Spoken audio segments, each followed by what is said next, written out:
የምቾት ቀጠና ወይም የምቾት ዞን ከሚባለው መውጣት ያስፈልጋል። የምንወደው ጓደኛም ልንለይ እንችላለን።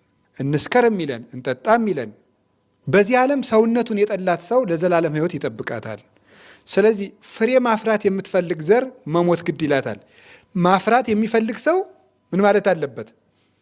ፍላጎቶቹን መቀነስ አለበት ነው። ፍላጎቶቹን መቀነስ ከራስ ወዳድነቱና ሰውነቱን ከመንከባከብ ነፃ መሆን አለበት ነው። ራሱን ከመንከባከብ የወጣና በተጋድሎ ሕይወት ሰውነቱን የጠመደ ሰው፣ ለራሱ ከማሰብ ነፃ የወጣ ሰው። አንዳንድ ጊዜ እኮ ሳይደክመን ሁሉ የምናርፍበት ጊዜ አለ። ሳይደክሙ ማረፍ፣ ሳይራቡ መብላት፣ ሳይበርድ መደረብ፣ እነዚህ ሁሉ ነገሮች አሉ። ይሄ የራስ ወዳድነታችን ነው። ከነዚህ መውጣትና የምቾት ቀጠና ወይም የምቾት ዞን ከሚባለው መውጣት ያስፈልጋል። መሞት ማለት መለየት ነው። አንድ ነገር ከአንዳንድ ነገሮቻችን ልንለይ እንችላለን። ከረፍት ልንለይ እንችላለን። ከምንወደው ጓደኛም ልንለይ እንችላለን።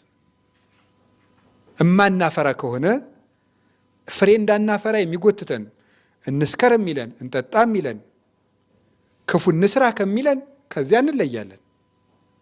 ካልተለዩ ማፍራት የለም እና